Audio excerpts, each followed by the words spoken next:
nobody here congratulated me for Ohio State's massive win over Clemson or the Browns making the playoffs. I'm a little hurt by it. I thought y'all would, hit me Well, up and say, hey, congrats. I'll give you the Browns because the Browns deserved it. They did their thing this year. But like Ohio State, there's nothing new.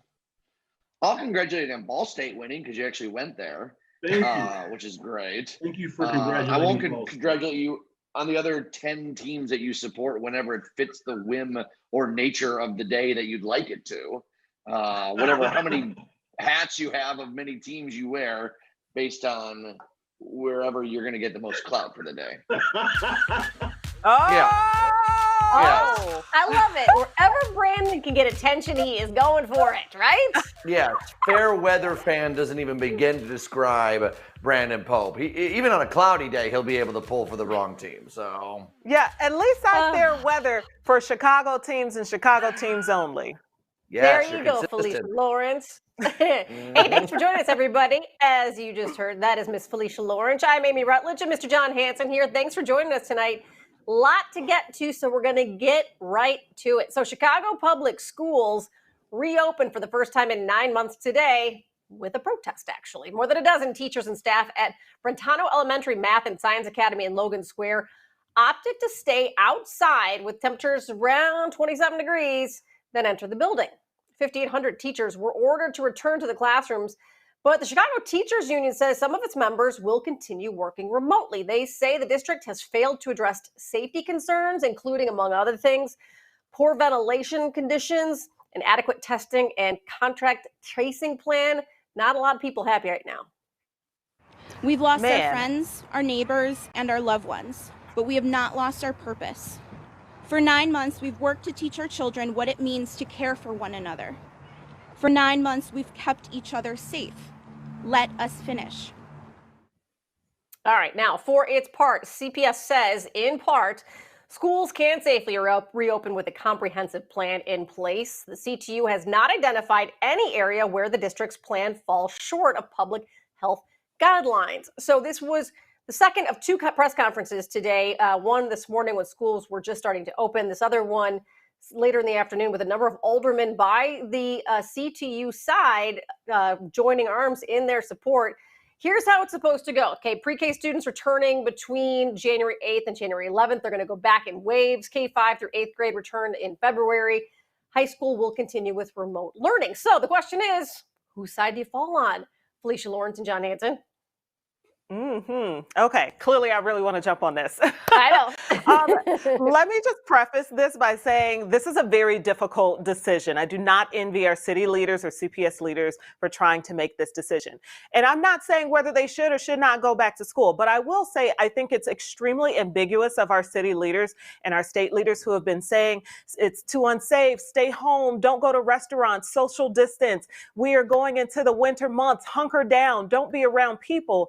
And now the script completely changes on January 4th. Let's go back to school. We're going to be together. The staff and students are going to be together. And I know you're saying that they have a plan, which I think is great. I'm just pointing out the fact that they have been screaming how unsafe it is for the last 9 months, 10 months, and now they got a different story. Look, I'm about to get a text from my mother, who's a retired teacher. I'm going to get one from Felicia's mother, who worked in CPS schools as well. Yeah, but I say these teachers have got to get back into the classrooms unless they're immunocompromised or something along those lines.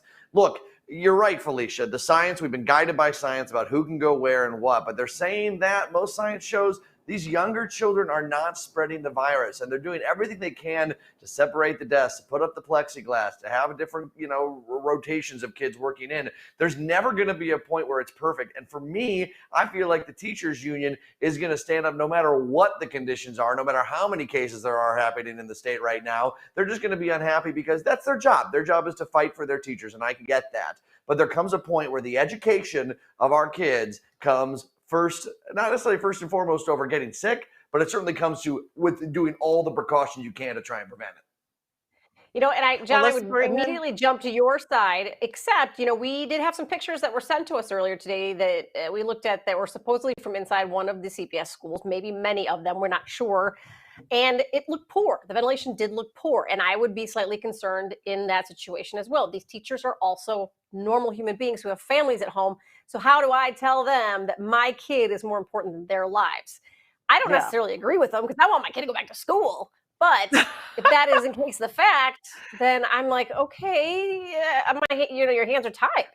I hear what you guys are saying. I do hear what you guys are saying, and I hear your points about science, John. My point is that that's not what city leadership has been necessarily touting right now for the last 10 months. They haven't been providing a ton of evidence that shows that, okay, it is okay to go back to school. They've been saying consistently, stay home, do not gather, social distance. So it's hard for people to just automatically flip and be ready to go. That's my point. Yeah. And I will say, I've spoken to a lot of my friends who are CPS teachers, and there's a lot of concern there about what if I'm not comfortable? What if there's this or that happens in the classroom? And there really isn't quite a laid out backup plan for a teacher that, is healthy but doesn't want to go into the classroom. About how does that work? Do they get fired? Do they get laid off? Do they get suspended? There's some murky language there. And I understand at least everyone should know what the rules are, whatever they are, before they enter the classroom again. And that, I agree with, should be crystal clear from the city. Well, and listen, so Henry's supposed to go back full in-person learning allegedly in February, but that depends on a lot of factors that the teachers played a role in making those factors public. And that is, they're actually going to be testing the kids twice a week when they finally go back to remote learning. And if those tests prove negative for a long period of time, then they're allowed to go back to full remote learning. Is CPS doing something like that? I don't think so. As a parent, I don't know how safe I'd feel let my kid go to school and then bring it possibly back. These are different school situations with a lot more packed schools than the one my kid goes to. So situations are different depending on the schools. You have such a smaller district being in the suburbs compared to the different needs in the different neighborhoods and communities. Right. I mean, it's, again, not an easy decision for our city leaders to have to make. No matter what, 100%. This falls in, this issue is as gray as my sweater. This is not black or white. This is a really difficult one. I do not envy the people that have to make these decisions. Okay, the Bears playoff game this Sunday against the Saints, woot, is on Nickelodeon, amongst a few other channels, Nickelodeon, which perhaps is fitting because the game last night, we're seeing clips against the Packers, was probably not fit for children to watch. That's how poorly the Bears did. Kids can play better. Oh, that's a better, that joke works. That joke works a lot better. I do wonder though, are they going to slime Coach Matt Nagy if the Bears win, at the end of it? Should it come down like a double dare situation or something? Oh, that would be amazing. I do like the fact that they are spreading the Bears games around a little bit more to some of the different networks so other people get a chance to view them.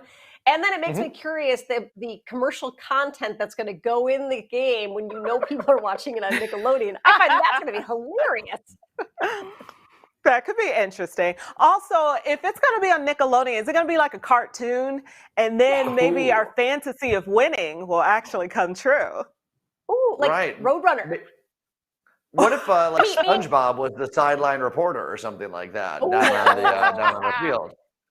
By the way, I had a tough time. I had a tough time coming up with Nickelodeon jokes because I didn't have cable as a kid, so I never really watched it. But the internet helped me out, so thank you. The internet is a beautiful place. Go Bears in the playoffs. Okay, fingers crossed. Yeah, we are Chicagoans, so we still have to root for them. All right, pregnant and breastfeeding women, they are agonizing over whether or not they should get the coronavirus vaccine. Dr. Wendy shares if the benefits are worth the risks after the break.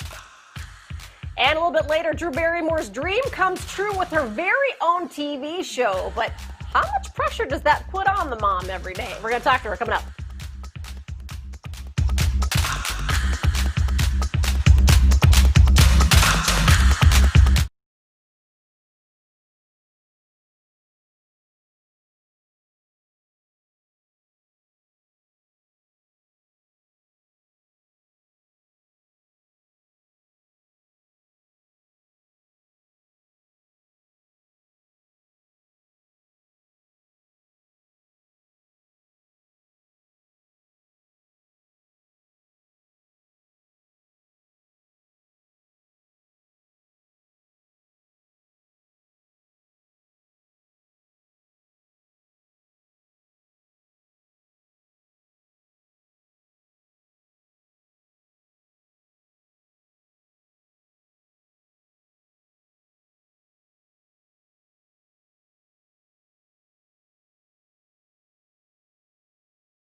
The vaccine for COVID-19 is finally here, but it's going to be months before it's available for everyone. So we're asking, how does the timing of the vaccine affect pregnancies and those who want to start a family? We've got OBGYN and friend of the show, Dr. Wendy Goodall McDonald, here to break it all down. Let's start with you being pregnant first. So if you were pregnant, should you be getting this vaccine?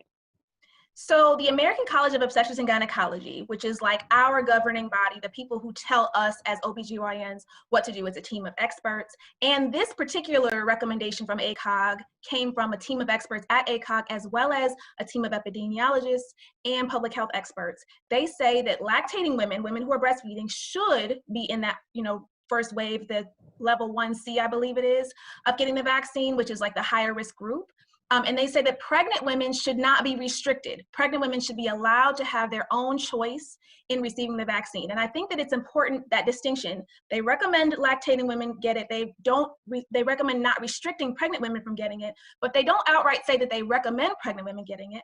And I think that's because the data doesn't show evidence of safety for pregnancy. It does not show any evidence of it not being safe. There's been no adverse outcomes or events that have demonstrated that it's not safe in pregnant women, but it has not been studied in pregnant women. And there were a few pregnant women who ended up pregnant in the study, in the Pfizer study, but they haven't followed those women out to see if there were any kind of side effects or repercussion. I'm on my pregnancy journey. I am not pregnant yet, but I'm feeling it. It's coming. It's yes, coming. I am praying for motherhood, so hopefully one day soon. Yes. Would you advise someone like me to get it? I would, because now you still fall into the category of someone who is at risk, you especially as an African-American woman, myself included, a person who is an essential worker, your husband owns a restaurant, and you guys, can be in that potential line of fire for this vaccine, for this virus. So I would absolutely recommend that you get it. And I think that the concern, again, in pregnancy is that we just don't know how it affects pregnant women, but before you're pregnant, there's no reason for me to tell you not to get it. As a matter of fact, I would definitely encourage it. We got to talk about dads too. They're in the home. I imagine that you would say they should get it as well. Absolutely. Protecting yourself against this virus means protecting those around you against the virus. If a man, if a partner is not planning to get pregnant, but is around somebody who is planning to or who is pregnant, and they inadvertently bring that virus home, maybe as an asymptomatic carrier or a mildly symptomatic carrier, and pass it on, that has some significant repercussions. So all those around someone who is considered an at-risk person or a higher risk person, we're all at risk, but at a higher risk, should be vaccinated if they're at all able to get the vaccine. I would absolutely recommend it. Check out dreverywoman.com for more info. You can also find Dr. Wendy on her Instagram and Facebook at Dr. Everywoman. Other news you need to know, British Prime Minister Boris Johnson announced a harsh new national lockdown on England to combat a new variant of the coronavirus. Johnson says the country's health system is at risk of becoming overwhelmed in 21 days without that lockdown. People now can only leave their homes to shop for essential goods, work if they cannot work from home, exercise, and of course go to doctor's appointments, and to escape domestic abuse. That new variant of COVID has now popped up in 4 U.S. states. Experts here in Chicago say there is no reason yet to panic. It's interesting because these variations that are happening, these two different mutations, are on the spike protein, which is the little protein that helps the virus connect to the cell. So that's why they feel that contagiousness has increased with these new variations. But that doesn't mean that the virus is more deadly or will cause more severe illness. It just means that you're more likely to catch it than you were otherwise. All right, we're going to hear more from Dr. Kelley on the new strain coming up in our show tomorrow. John.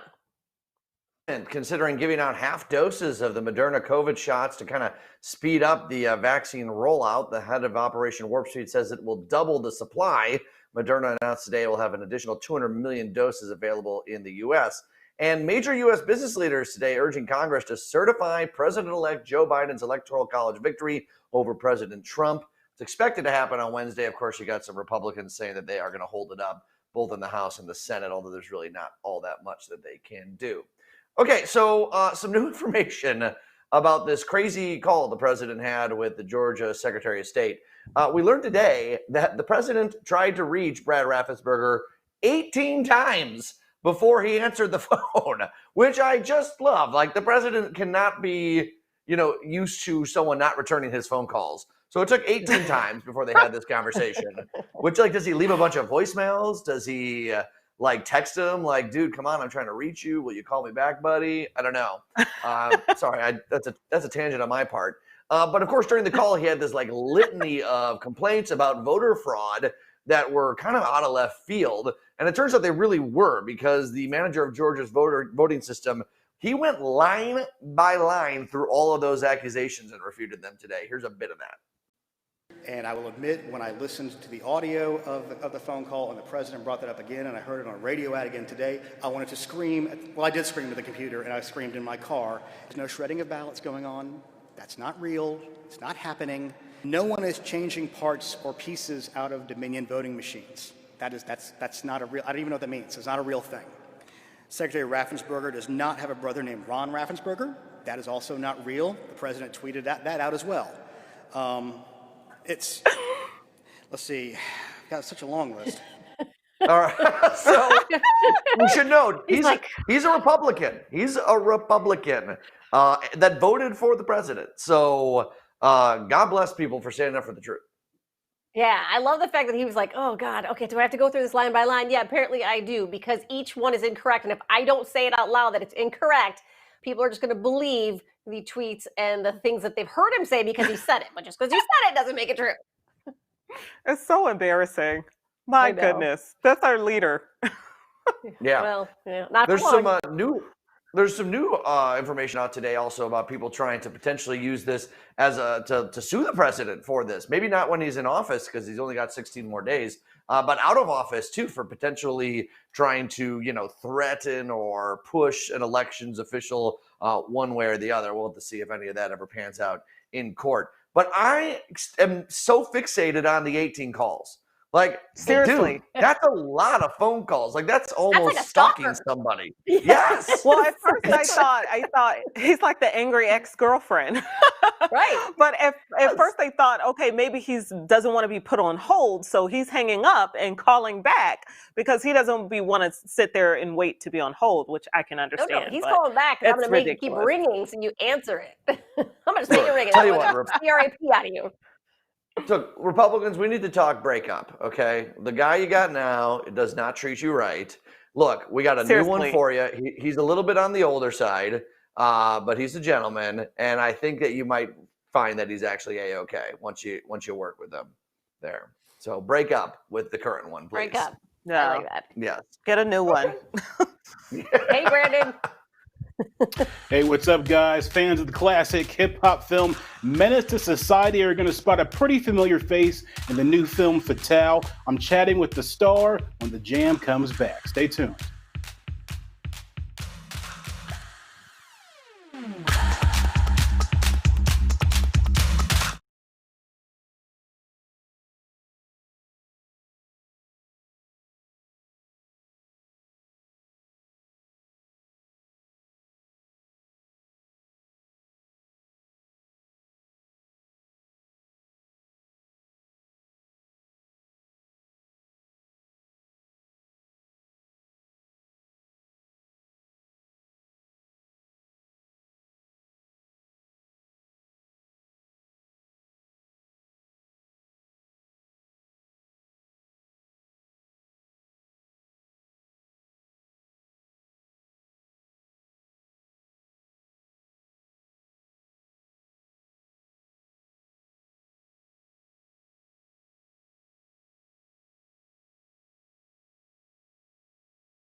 So Menace II Society is on the pantheon of every hip-hop fan's favorite movies. Well, 25 years after its release, Tyrin Turner says he still gets recognized for that movie, even by kids who weren't even born when the movie came out in 1993. I caught up with him about the film's impact and his new movie with Michael Ealy and Hilary Swank called Fatale. It used to bother me like a long time ago, but now I just embrace the fact. I embrace greatness these days. Like, why not? Like, you know what I mean? It moved the culture. It had an impact. I see all the young kids want to be Kane or O-Dog. It's in their music.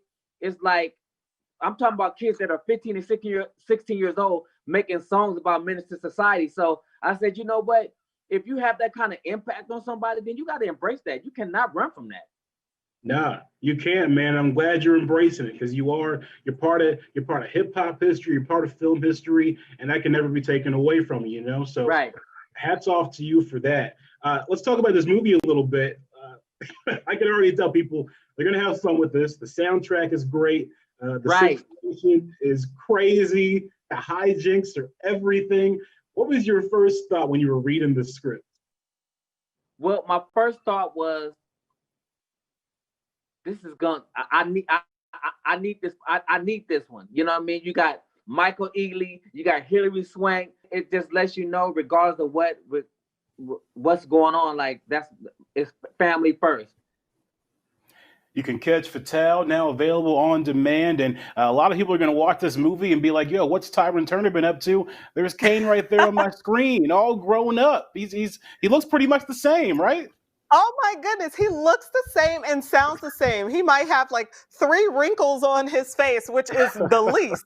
Like, he looks so good. It's amazing. Yeah, it is amazing. And it's also amazing that this film is 25, 26 years old. Like, wow. And so for this movie to still, I have a class of kids that I teach like sports journalism to.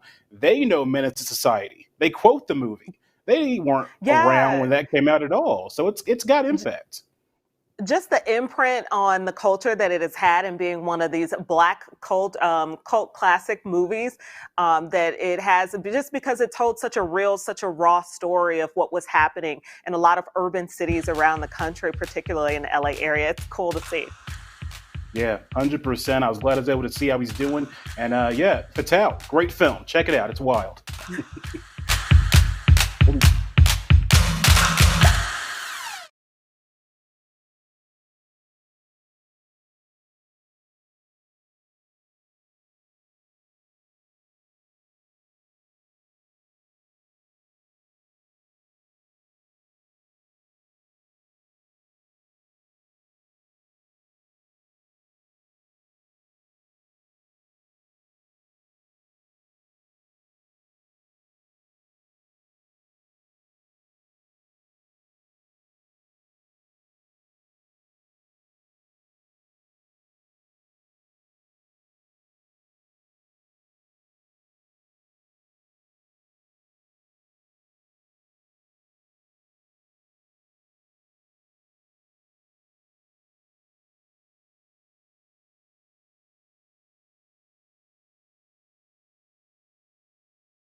But was he invited to the picnic?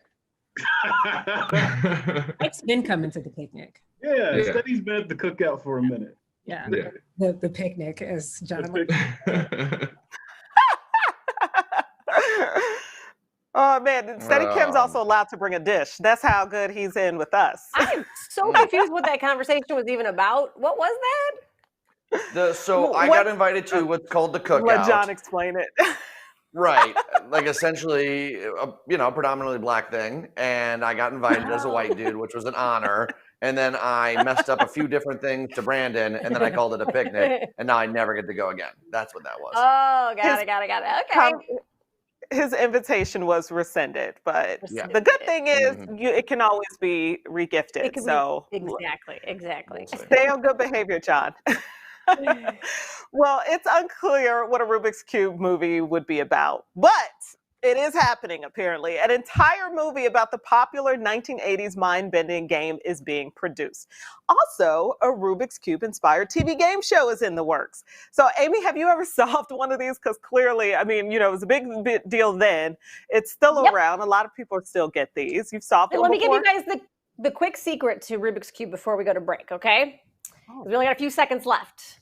Break the pieces off and put it back together with the right colors facing out on the right side. That's all you need to know. Take the stickers off. Unpeel the stickers, and then I got it. Or get a marker. Recolor every square the same color. All of these work.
It is 6:30. It is Monday evening, so you know what time it is. It is time for a little John Hanson and a little Miss Felicia Lawrence. Thanks for joining us, everybody. Yeah, boy. If you get through this Monday, this is like the worst of them all for the whole year. The first Monday is the worst one. Oh my God, everyone had like a break. Yes. You are looking at this from the wrong standpoint. I have had a lot of children in my house for a lot of days in a row, and I wanted them gone. So yay, it's Monday. Yes, like your John, problem, we're Amy. moving. We're starting this new year off on the right foot. We're going to at least wait for like 7 or 8 more Mondays before we start complaining. I was just going to say, if you can get through today, the rest of the year is a breeze. That's all I was saying. So here we go. We all that is low standards. Yes. Okay, so according to John, it all goes up from here, and I like that. Okay. Also, check this out. Whole Foods CEO John Mackey, he's calling all of us out, calling all Americans out. He says, we talk about healthcare. The best solution is not to need healthcare in the first place. He noted that 71% of Americans are overweight, 42.5% of Americans are obese, and that you should change how you eat and live in order to not need healthcare. Now, it should be noted, even though I do agree with him, it should be noted that he does speak from a position of privilege, because we think about the food deserts that we see on the south and west sides that we always talk about in the news. And he does work with a grocery store that's nicknamed Whole Paycheck. Even for a person, a well-paid working person, it can be very expensive, right?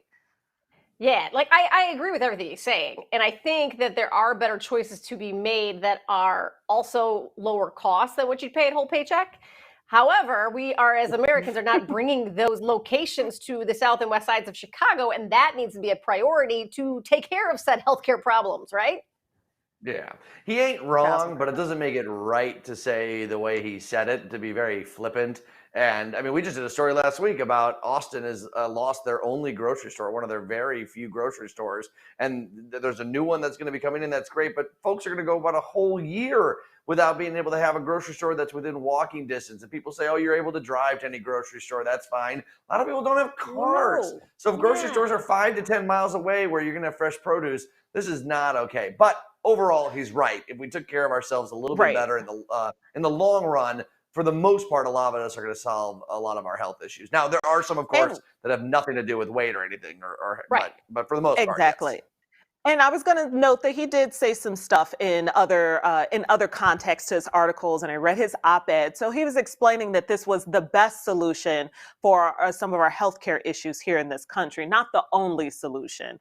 So there's some other things that need to happen here too.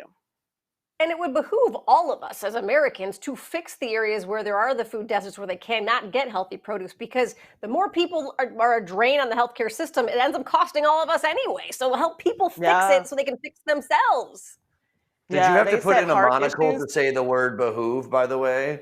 Behoove. I love the word. Hello. John, you were the last one to talk about using big fancy master's degree, master's level words, master level educated words. This is how I talk to my kids every day. That's why they're so smart. Oh, yeah. Good job, Mom. Thanks. Hey, guys. Well, many cities and states throughout the country have moratoriums in place to ensure renters are not tossed out onto the street. Little is being done to make sure building owners are not found out on the streets. That's what's happening to a landlord in New York City. His renters in Harlem, they are not paying. Understandably, a lot of people are out money right now. He's out about $40,000, and to top it off, has Alzheimer's. So New York's moratorium in place until May 2021. But does that mean he won't be tossed out into the streets? It's kind of an interesting situation where there's like a little bit of a loophole he seems to have fallen through. Yeah. New York is one of those states that's really pro renters. They're pro tenants, and so is Illinois. I know firsthand because I'm a building owner, and these moratoriums make it very, very difficult, especially if you are a small business owner and you're trying to, of course, pay your rent and pay your mortgages. So I can see it with it certainly going into place when it's these big landowners, these big companies that own these apartment complexes. Potentially, they can survive a hit for 6 months or 12 months. We've already been in the pandemic 10 months. So depending on people's careers and their jobs and how they're paying out, some people have not been able to pay rent in 10 months. That's a long time for you to go without a payment. That will completely drain a business owner's cash reserves. Yeah, and look, anytime I go on Twitter and try and make the exact point that you're trying to make, Felicia, I get attacked by the far progressive left. Yeah, really. I mean, they think don't say all it there. landlords. Don't say it on Twitter. Yeah, I know, but like, I think people have in their mind that every landlord is like a big bag of boogeyman who owns so many things. And look, they're not wrong in that you should have a rent moratorium if you have no money coming in. But then so should the landlords. And this is just, I think, a fault completely of our federal government not instituting rent and mortgage freezes for people that absolutely need it in these situations. They couldn't even get stimulus in quick enough. Look, they need to have frozen everything. If you're telling people not to go to work and not earn their money, they should have said from the get-go, nobody pays for anything.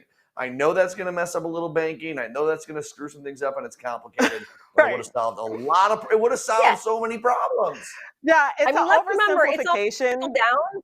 But you know what? In the pandemic, everything was flipped on its ear. So the trickle-down effect goes both ways, right? Mm-hmm. Yep. By the way, I get yelled at more on Twitter by progressives than conservatives. So that's always fun. So then stop. That's all I have to say. Okay, you might be the most liberal person here, too. maybe. That fits very well, though. Okay, a retiring oncologist. This story is so cool. So he was retiring, right? He was closing down his Arkansas Cancer Center, and he, was starting to put collections out for people that hadn't paid their medical bills, right? I mean, that seems draconian, but that's what people need to do in order to make a living. But anyways, he was retiring, and he decided, you know what?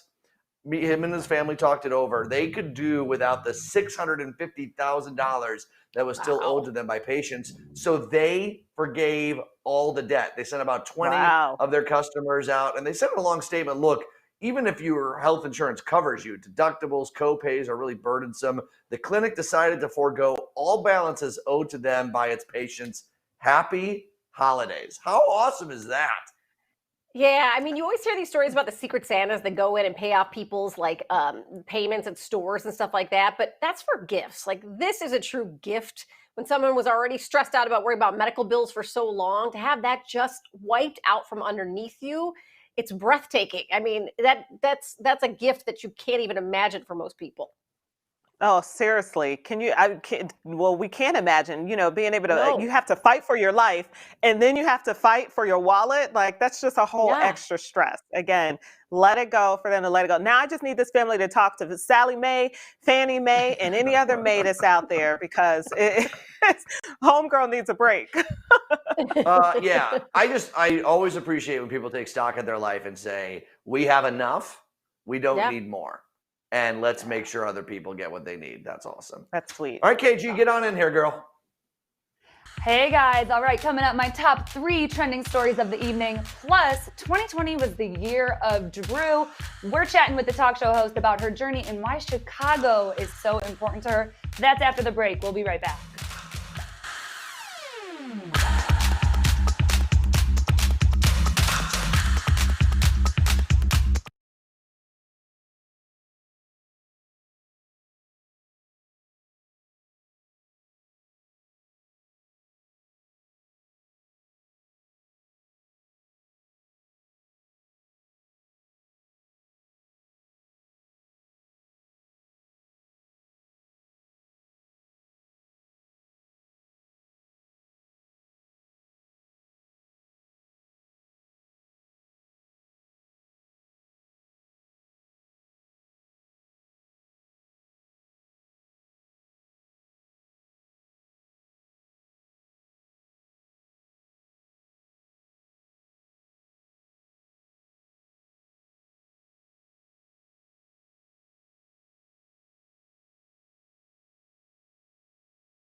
Lovely.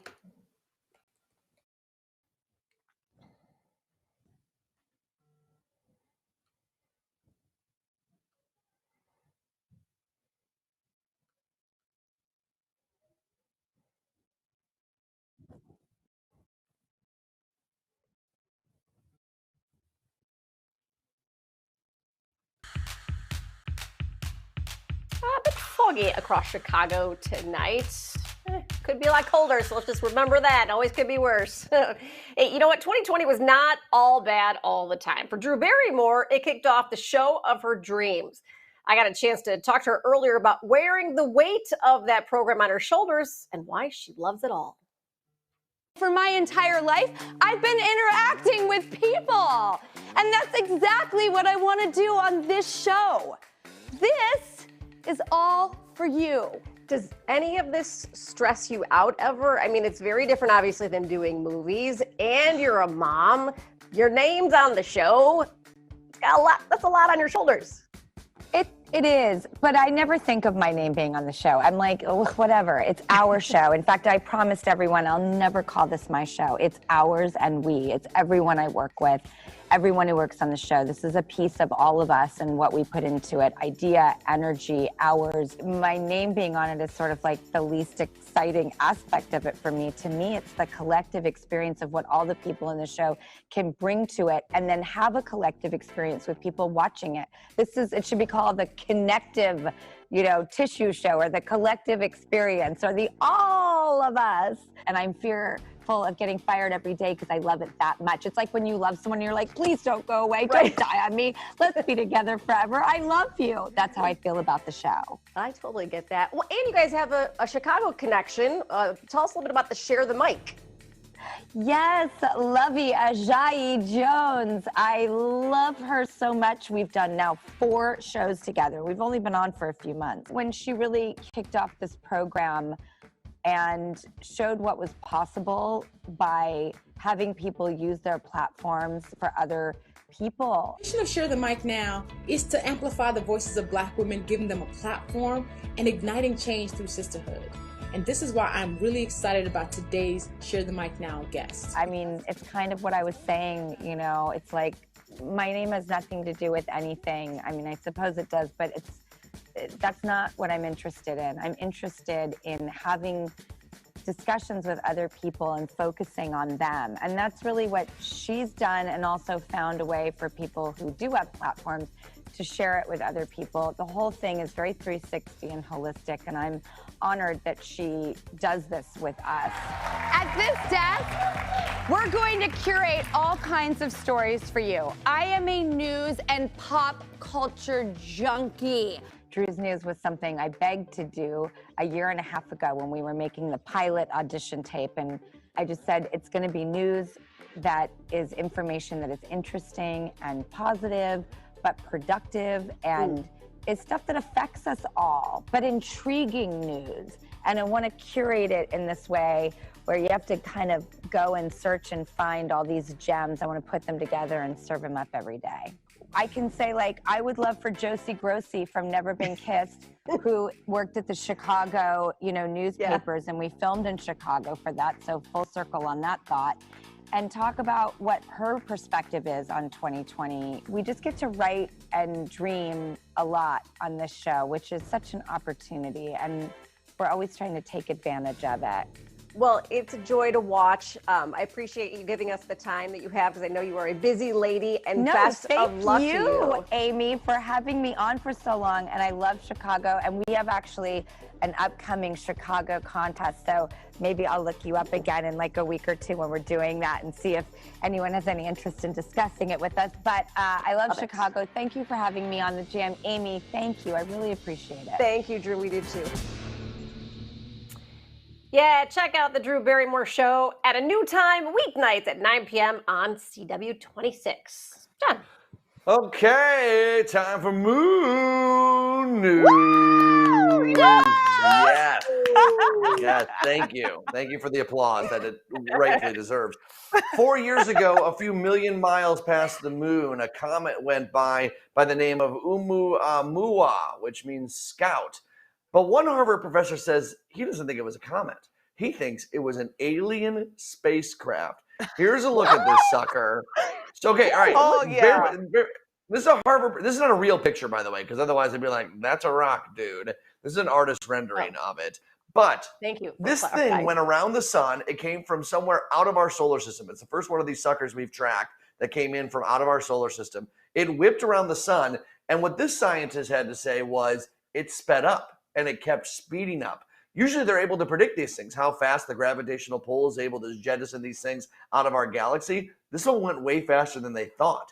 So his theory is that this is an alien spacecraft, not necessarily like with like little green men with windows waving out and saying hi to Earth, but like a discarded piece of space garbage. Like we have satellites, we have things that are all over the place that get jettisoned out, and that this one perhaps was that. And he says, this is probably how we'll discover that there's other life out there. It's not going to be a visit, or it's not going to be a flying saucer.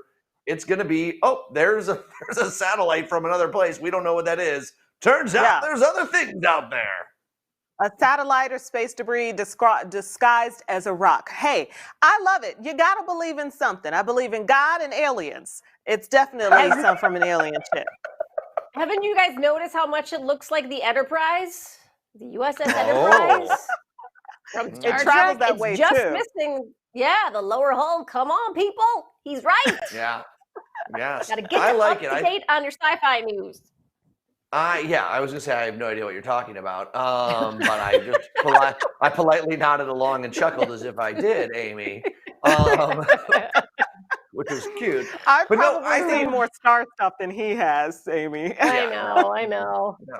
But I like the actual star stuff, the real stuff, and I think this is really an interesting development. Here's one analogy, and this was really smart of him because a lot of people are like, dude, it's a rock. Don't read into this. He said that if a caveman came out of the cave, as one would do, and found a cell phone, they would just go, oh, because all they know is, oh, this looks kind of like a rock, like a shiny rock, because that's all they know. That we need to open our minds a little bit to the possibility that these things are not just comets or asteroids. Like it's a chameleon, and it disguised itself to go through the atmosphere in which it was traveling, so it was similar and would not throw us off. Could be. Yes, Could like be. that. Yeah. Is that from another Star movie, Amy, that you've seen on the television? Speculative, I'm just but possible. smarter than you. Krista. Thanks for showing us that rock, John. All right, guys, after a chaotic year, thank you, in the lives of celebs, 2021 is clearly trying to keep that same energy. We've got the latest celeb coupling that's lighting up social media. Right after the break, we'll be back in 90.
Because Lizzo and Harry Styles have been pictured and flirty and holding hands, but no one is calling them out for potentially dating. They're calling him out with Olivia Wilde. They're only sending Jason Sudeikis things because they were together, is what I understood. I got it. It is time now for my top 3 of the evening. I'm KG, Krista Green, and here are your trending stories. So first up, you may have heard former Bond girl and That 70s Show star Tanya Roberts died at age 65, but it turns out she is still alive and remains hospitalized. Now, Roberts' husband was doing an interview when he got a call from the hospital. Due to COVID restrictions, he wasn't able to see her. The rep sent out a press release. It's a very confusing misinformation kind of story, but she is still alive, and we are hoping the best for her. Now, next up, if you can't bring yourself to toss out your old iPhone boxes, you are not alone, people. This tweet's going viral about how people hang on to those phone boxes for way too long, and I myself, I'm included. I keep like every electronic box that I've ever gotten, so. Guilty. Aren't we all? Aren't we all? All right, and finally, a new couple alert, we think. So, Harry Styles, 26, my heart is broken, and Olivia Wilde were spotted. She's 36. They were spotted holding hands at a very small wedding in California this weekend. Are they dating? We are speculating, but Harry has been flirty and spotted holding hands with Lizzo at awards shows. And now people are coming out on Twitter and saying, hey now, why are we speculating that Harry and Olivia are dating just because we see them holding hands? But people have never said that about him and Lizzo, and they have held hands, and people have always said that they're just friends. So Twitter is calling people out, and they're saying, we've got a problem here. We've got to recognize it. Just because Lizzo may not be this cookie cutter of a type that Harry Styles would date, people are saying, why are we saying that they're dating? So what do we guys think? Amy, what do you think? Do we have a problem here? Yeah, we absolutely. I mean, if it's seen that he's doing this in many different places, then maybe there's something he does. Maybe girls are good friends of his. He doesn't necessarily mean that he's, hooking up with her.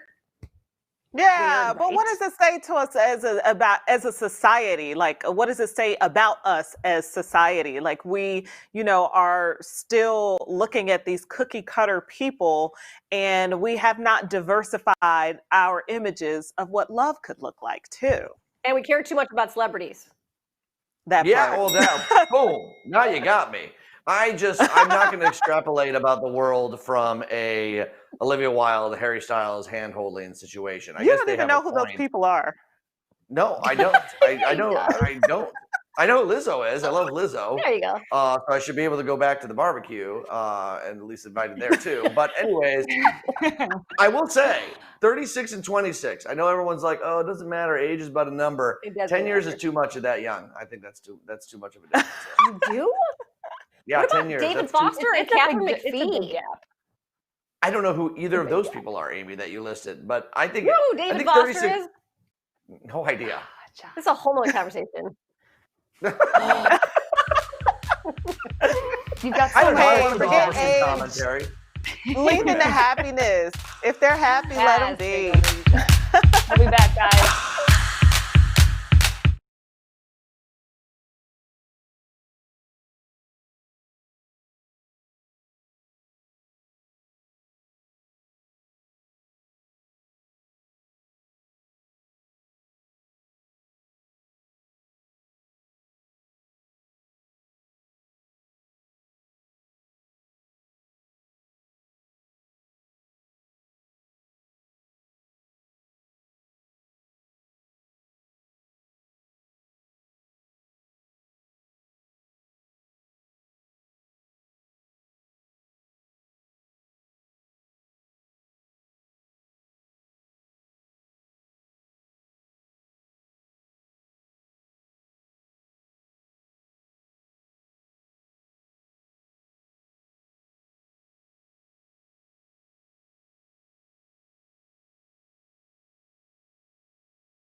Time for some deep dish.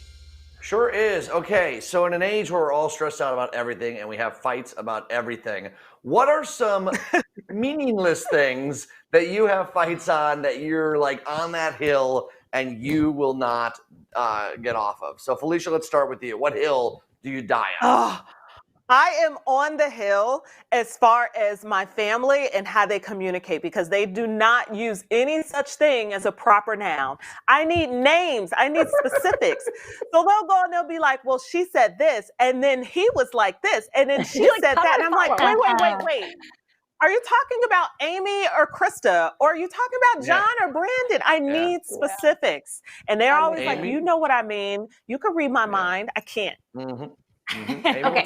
What's I will never let this go. My family hates me for it. But when you have an accident, you do something by accident. You don't do something on accident. You do it by accident. That is the correct grammar, and I correct them all the time. I did it by accident. Thank you. Had to be a grammar thing. No shock. Krista? I love that about you, Amy. That's why I love you.